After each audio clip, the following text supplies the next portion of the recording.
right. What up, Bears fans? Let's go! Johnny C, the main events. Weren't able to put out a video this week. I was sick as hell, but we're actually both ended up at the Bears game again today. Let's go! Back again! All right, so Kevin, I have got a couple of things I want to say, but I always want to open up with you because I feel like I'm always more doom and gloom. What do you think? So Bears coming off a 12-10 victory against the Vikings. Detroit coming off a really bad loss last week. Was that Thanksgiving last week? Yeah, Thanksgiving, yeah. I'm feeling like we're going to come out, I think we're going to win 2017 Bears. So no, I kind of feel exactly the opposite. You know, I mean, I've said since the middle of the year, if you've been watching the videos, I'm done being down on the Bears. I'm done picking against them. I got a soft spot for Detroit, I really do. I do too. I like Detroit too. And I think they're like the end of the NFL Cinderella story right now. And in my heart of hearts, Bears fans today probably think, hey, we almost beat them a couple of weeks ago. Yeah, that did collapse. But I think that Jared Goff is not going to throw 3 interceptions today. I think this could just be a slaughter for the Lions. I don't know, man. There's a lot of Lions fans here, and the hype is real today, which is like, I feel like Lions fans think they can win, Bears fans think the spread's 3 points, 3.5. I think the Bears take it. I think they sneak it out. Yeah, I personally don't feel that way, but here's what I'll say. Coming into this game, I knew exactly what I wanted to say, is that I think that this is going to be the Lions game, and I think it's not going to be close. Yeah. But now that I'm here, and I'm seeing like a lot of Lions fans, and to be perfectly honest with you, I like Detroit, I like their fans, but they're a little too fucking comfortable today. Yeah, that's what I'm saying. Yeah. They're like a little too positive, like easy, like. And I'm starting to get a little bit annoyed, a little bit more Bears by a million right now. Let's go! So we'll see how this goes. I'm hoping I'm wrong. What I will say is I definitely don't want to see the fucking Packers sneak into the playoffs. Jordan Love actually looks good now. Yeah, and we're in trouble. And they're in striking range of the division. I know. Like, God forbid. I know, they sneak in. God forbid the Lions collapse and we got to deal with the Packers on top of the division again. Oh my God. I mean, so the Bears lose today. Bears get to make the playoffs. They got to win out. I guess they're you're not right. out. I guess you're right. I mean, we win today. And so with if we win today, what are we, 3 games behind the Lions? Yeah, and with the Pats winning, it basically always shows up number one. Yeah, I mean, so we have nothing but to win. Let's do it. Let's just win the game. Let's do it. All right, guys, we're gonna give some picks. What do we got? 21-20 Detroit. 21-20 Detroit. 21-17 Detroit. Dear, what's your call? 24-21 Bears. Let's go, baby. 21 Bears. Run out of bounds by number 1, Cam Sutton. So DJ Moore just walked in that touchdown. Literally the whole stadium, as he's lining up behind center, being like, no, what are we doing? And then he goes in untouched. All right, we're live. All right, we got Kevin main events, and we got the doctor's wife here, Johnny C's wife. Tara, what were your reactions for the first half? Oh, I'm being Just what do you think first off the bat? I mean, it was an awesome first touchdown. Great first touchdown. I thought the first drive was exactly what we were looking for. Yeah, but then, we got an interception, and then we turned it over on downs. Yeah. You know what our biggest issue was? What? Honestly, I thought like we had all the momentum. Then we came to that 4th and 1, and we went with the brotherly shove was lined up, was looking great, and we ran the pitch to DJ Moore. Didn't work. That was a Didn't game work. changer. After that, I thought we lost all the momentum. I know. We just came back. We saw the first drive for the Bears. Went 3-and-out Lions. Bears got the ball, drove it down, got a field goal. Tie game. Let's go Bears. Come on. All right. Let's go Bears. Want to be with the Lions? You want me to take your picture with Actually, the please. Lions? Hey, I'm taking a video. Can you just take a quick video? Yeah. Take a video? Oh, you're in the no, it's video. already- it's already- It's still going. Regardless. Fuck the Lions. Let's go Bears. Thank Go you. Bears. All right, so we're in the third quarter, tied 13-13. Yeah. Kevin broke down his takes with my wife. Yeah. So Johnny, what do you think? I mean, you're texting me. We're sitting in different spots. You're texting me throughout the first quarter. Super pumped. Yeah. And as everyone in the comment section of last week's video notes, we are the biggest Justin Fields hating podcast. So I'm gonna jump in on that. Yeah, he's running for his life. Yeah. In the first quarter, he was able to break some plays, which is exciting. But I knew this wasn't sustainable football. It's not. Well, And- go ahead, sorry. Yeah, so I mean, like, the defense had a couple of good stops. We had an interception, like, Right. in the red zone. Yeah. So defense is still looking good, and Justin Fields is making some plays. But, like, we need to be able to drop back, and there are a couple plays like that, and actually run an offense. It's where I'm seeing those that like feel Fields, like, it's this awkward time of when does he need to get the ball out of his hands? Yes. And when is he scrambling? Yes. And, like, sometimes it's just, like, not cohesive. It's not like Patrick Mahomes making plays. Yeah. He looks more backyard-esque. And what I was trying to do, like, through the first second quarter, is just kind of, like, keying in on DJ Moore and just watching him through his routes. Yeah. And I feel like what I'm seeing is, like, when Justin Fields has to scramble and extend plays, I'm not seeing people down the field. Mooney's been waiting down there. He got 2 good catches this quarter. They He did. had a good target. They did, but, like, I'm not seeing people, like, as Justin is scrambling, like, breaking off their routes. Yeah. And doing something to help.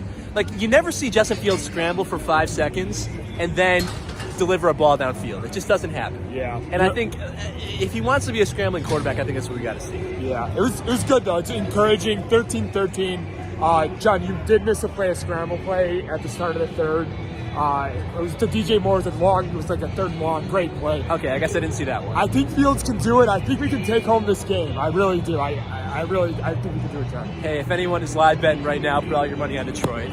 That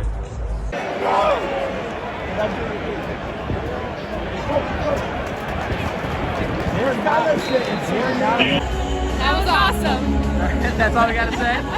Yes. Go Bears! Go Bears. I really like that hurdle move at the end. Yeah. When he tried to jump over the other guy. Yeah. He just didn't quite make it. Yeah. But good effort. A for effort. All right, ready to go? Yeah, let's go.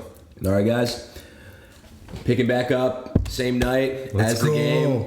I'm just going to open up by saying, obviously, dead wrong about what I was saying pregame. Yeah. If you had me sit down and write a couple of sentences about the scripts, and sometimes I do this in my head, sit down and write the script of how I think a game is going to go. Yeah. Sometimes I've been right, dead wrong on this one. Sure. That script would have been like, the Bears come out and Goff just punches him in the mouth. Yeah. They get thrown all over. Justin Fields running for his life. They go down big. Maybe we come back in the second or third quarter, make it within a goal, make it within a game or a 1-score game, and then ultimately lose by more than 1 score.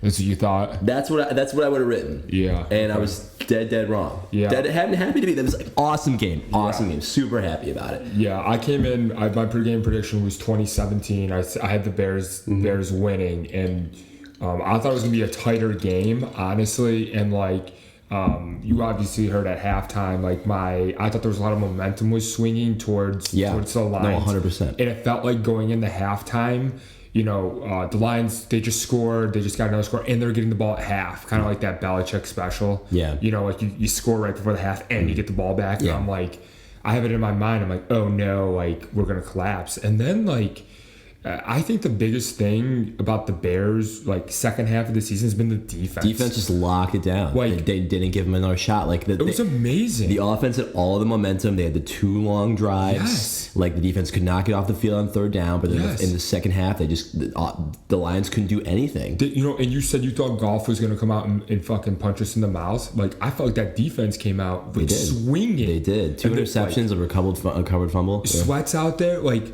this. I was sitting next to I wish I got his name. Season ticket holder guy said he's been there for like 20 years, like diehard Bears fan, like just like all in it. And we were talking about the Sweat deal and how polarizing it was when it first came up. I don't think it was it? Well, it was because they're like, what are we doing trading a second round pick for a guy who we don't know who's going to resign, right? And then and then there was like the whole thing like, oh no, like he's coming here to resign. I think. I would imagine the way those things go in the front office is there needs to be like some sort of like semblance of a deal worked out before you make that kind of move. But when it first got announced, that wasn't part of it. And so like I felt like a lot of people, there was like some misinformation. Regardless, fast forward to today, I think Sweat is great. He's great for that defensive line. He's got a motor on him, and like if he's not getting even pressures in there, like you have to game plan for him because he's at least a legitimate end. He's not Myles Garrett, okay, but he's a legitimate defensive end. And it's helping. And like when you get a good pressure, they were getting pressure with 4 on Goff, and that was what you want to see. Yeah. And I'm not gonna it's gonna be easy for us to sit here and just be like, the Bears are back. Like I got out of the bath. Like we are so fucking back. I'm not sure if that ever made like one of the podcasts. I think it might be the ones we recorded. My favorite phrase of this year is like, we are so back. Yeah, let's go. Like, I got out of the bathroom at like halftime. Or like I think they just taken the lead in the third quarter, and this guy in the bathroom, like kind of tongue in cheek funny. He's just like, Chicago is so back, and I had to be like, we are so back. But at the end of the day, I mean, to take us back down to earth, I mean, the Lions are a good team. They're 9-4. Yeah, 9-5. Sorry. We have our two. This is just a 2-game win streak for the Bears.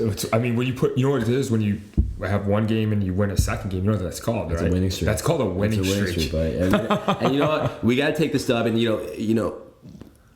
the structure of the types of games I wanted to see, like we had come out and said as a podcast that we were not looking for the Bears just to lose a bunch of games like they did last year. Yeah. At least me personally, I wanted to see them, come out and be spirited and show and have some guys on this team that looked like they cared. This was the exact blueprint of the game that I wanted to see. Yeah, and win. Yes, yeah, like they had some swagger, they overcame some adversity. They didn't just like the Commanders game or like the the Raiders game, they just punch them in the mouth and just like carry the lead the entire game. They were down at half, they had to make some plays. And they did. I think they were up at halftime, but it was a close. Were they down at half? They were down at half. They're down 13-10 at half. I believe. Right. I believe. Yeah. Were they? Yeah.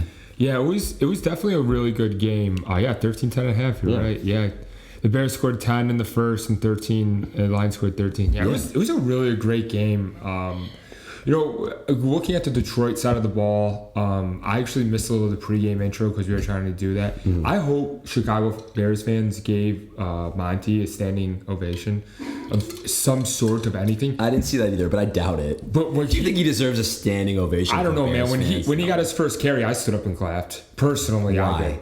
I loved Monty. Sure, that's fine. There's no reason to dislike him, but he's not Matt Forte, who is like a perennial, like he's up there like one of the Bears. Still, though, he gave us 5 years of good service. I think Monty's great. I mean, yeah, sure. If you want to go ahead, but I wouldn't expect an entire stadium to stand up for him. Fine, whatever. Give him his respect. But just like looking at some of the playmakers on the Lions side of the ball, like the Bears shut down. Like St. Brown didn't do anything this game. Monty barely did anything. Gibbs got a touchdown, but like at the same time, like they basically contained the weapons. They contained the offense, and like Justin Fields looked pretty crisp. He's so fun to watch in person. I mean, yeah. I mean, like, when he's scrambling around, you're kind of like your heart's dropping. Those first 2 drives, he made big plays, but I said it at halftime. It's just like these aren't what we want to see. It's not running an offense. Yeah. It's scrambling, and it's just like it's backyard, football drills. How about DJ Moore though? DJ Moore looked great. He's a playmaker. And like I said, I was texting you when he scored that first touchdown where he lined behind. Said they did this BS where like the field's out wide. I know. Yeah, and I literally am turning to like the people I'm sitting with. I'm just like no, and I was wrong. I know. He waltzed right in. But I think that play worked because I really thought that he was going to dish it to Justin Fields. Like Justin Fields came on an end around, and I thought, okay, so they're just going to dish it. And I think the Lions probably did too, because nobody does Wildcat bullshit anymore. That was very a fad from like 10 years ago. Yeah. Who's the first team to run the Wildcat? Trivia. Who? Do you have an answer to this Miami question? Dolphins. How do you know that? I just vividly remember it. Who was the guy who was running the Wildcat? Don't remember. Ricky Williams. You think that sounds sure? Yeah, I just know it's. I'm almost positive it's the Dolphins. Hopefully, I'm wrong. Oh, can we quickly address the comments we got on the? Oh yeah, no, and I was super jazzed about it. I'm like, for anyone who's like actually watching, and I'll probably continue the trend of putting like some clickbait title to make everyone mad. Like, I'll just be like, Justin Fields is over. Like that's gonna be the title of this podcast. Yeah. People came in and just like. I think what was even I said Justin Fields almost blows it again. Sure. And a couple of people came into the comments and were just like, the title of this podcast should be like Justin Fields orchestrates a game-winning drive. Yeah, I know. Yeah. And I was all about it. Like, trust me, if you guys want to comment just like shitting on us for anything, I'm super here for it. It's super exciting to see. So if I'm you guys, I'm shitting on Johnny after a Bears dub. He's wearing legitimately Lions colors, like. Is that intentional? This is Marco Island, Florida, bitch. I'm just saying, Johnny, you lived in Detroit for 3 years. Are you kind of a Detroit Lions fan? I fucking know. Well, funny you should say that. Funny you should say that. I think this is actually from that Thanksgiving game we were talking about. Oh my gosh, here he comes. Look at this. Here we go. He hangs that up in his office. I don't. It's literally laying on a fucking a wicker basket that's just sitting in our fucking dusty basement. Claims he's a Bears fan, but no, it's closet Lions fan right here. No, I mean, we said it. Like, you know, Lions are the Cinderella story of the NFL. No one really hates them right now. But what I will say is, there's a Lion-heavy fan base who is Lions were there at the game. lot. And, like, you know, I feel like when they were making plays in the first half, there was a lot of cheers. There were a lot. There were a couple of really drunk ones right in front of us. Yeah, really. And I had tremendous satisfaction, like in like the fourth quarter, after like I think one of the turnovers, like when people get up and start to leave, and I'm just standing up, I'm just going. Yeah. And, See ya. Yeah, it was great. It was a fun game. It was a perfect game to be at. Yeah, good weather. Yeah, like when I said good weather, it was more like Bears weather, not Bears weather, but it was like colder. It was like 32 degrees. It wasn't a cold day. It was, but you got the idea of being outside in the game. And something else I've noticed too about the NFL is like we're now week 13? No, right? I don't know. What? But the product gets so much better in football, right? The first few weeks, like, we're so excited for football to be back. It's rusty. Like, what we saw in this game is like mid-season form. Like, like people are flying around, they're hitting, they're getting physical. Like, we got some rhythm, and it's like a really good product. Like, football right now, the product that football is much better than at the beginning. And I forget sometimes. There is something to that, yeah. And it's a really fun game. And like we went to a divisional game and we beat the Lions, and it was walking in, you were like, the Lions fans got too much. Too much, a little too comfortable. But it was fun though. It was a great environment, like a great day. And I know we talked about the Arlington Heights thing, but I was there with my wife, and we were kind of sitting. We were in the northwest side of the stadium, and like right when you can see, you know, you work out there, you see the pillars and you see the stadium. And Basha's like, I don't want to move. Yeah, my wife, and like it's fun, and like we did the walk from the CTA, and like it was great, man. I think I'm anti Arlington Heights. Are you serious? Are you taking that big flip right now? I don't know, man. Dude, there's too much to be gained. I just love it. I love the city. It's my I love the city too. I love the city too. But you know what? I think we need like a Super Bowl caliber stadium. I think Chicago needs that. What if we went back to the redoing Soldier Field? I mean, you know, sure, like we could, but they've already bought. I'll link below the podcast where we talk about this, so we're not going to get into this anymore. It was a great podcast. It was our favorite podcast. It was my favorite podcast. Mine too. But anyway, so to wrap this up, and I'm not going to go into deep in crunching the numbers, but you know what? We got a 2-game winning streak. Yeah, got 5-8. Yeah, we've got 4 games left. Yeah, we got Cleveland on deck, which is a legitimate defense. But more broad than that. When they start having like the Sunday night games and they're talking about the playoff picture, they're gonna be I think Bears when they put that like in the hunts. And unfortunately, as ridiculous as it sounds, and how we don't deserve to be in the playoffs, and we are not a playoff team, but we got to address it that we're in that corner there. The Bears went out. I plugged it into the playoff machine. The Bears went out. Really, nothing crazy has to happen. They need to win out, though. They have to win out. That's the crazy thing. They got to beat the Browns. Yeah. Joe Flacco led Browns. Great defense. Yeah. So, I mean, like, you lose that, you know, we're going to be talking about next year after that. But then we got the Cardinals. Very winnable game. Falcons. I think it's the Falcons and then the Packers. At home and then I think Falcons are on Christmas Eve. Yeah. Yeah. So here's another thing I'm gonna put out there. I am now 3-0 going to Bears games. Oh yeah. So if anyone wants to pay for me to go to the next game, I'm just saying. And like, this is Jeff Dahlberg's jersey, and like I've worn it for all 3 games, and like, I don't think you're getting the jersey back, man. I think this is mine now. This is Dicka. Yeah, Dicka. Yeah, you wore a Dicka jersey today, man. I did. So he tells me to come over and don't change. So I'm literally putting my son to sleep in the same thing I wore to the game. So I mean, it's like I show up and he's wearing this Marco Island bullshit. But anyway, so it's who knows? We went out. We're 9-8. Yeah. There is some. I mean, if we get the 7th seed, we're probably playing the 49ers, which is a game I don't. You get a first round bye. Whoever's the 1 seed. Only 1 team gets the first. So who's going to get the first round bye? Eagles. It's probably going to be the Eagles. The Eagles are going to lose to the Cowboys. As of right now, it's the Eagles. It's probably going to be as of an hour before the game. It was the Eagles. Well, who do you rather play? Who cares? Niners, Eagles or Niners. It's not going to be a fun game Cowboys. to watch. We're going to get rocked on national television. But there is some scenarios that we get the 6th spot, in which case we're playing like the Lions, and that's a winnable game. Clearly it is. Clearly. So. Now I'm getting my hopes up, just for the sake of conversation. Yeah. That's out there. Yeah. So we'll see what happens. Great win though, man. Good. It It was was, great. it was a really fun game. You know what? I enjoyed You it. just got to take the L's where you can get them. Get the dubs. Yes. The We got the W's. a divisional home game where we were at. Looked good. Fun game. You know what's is also real fun? When you win money. Did you win some money? I took money line and spread. Really? I cashed out my money line bet though. Second quarter, I think. I am officially out of the money I'm willing to lose gambling on sports apps. sucks. After I put $50 on Mitch Trubisky to hit the over on his passing yards and $20 for him to throw 2 touchdowns. Both missed. $70 out, and I'm calling it a year. Yeah, dude, I would too. Calling it a year. After Mitch, that's it. I really thought the Thursday night game was going to be the Mitch Trubisky game. Part of me just really believes that he's going to get it together, but he's not. He's not. He's not. I newsflash, Johnny. He's not. So, all right. That's all I got. Thank you guys very much. All right. We'll see you next week. All right, leave some shit-eating comment about how you hate our takes. I'm going to make some really inflammatory titles, so if you made it this far, it's probably clickbait. So like and subscribe. Thanks. Nice.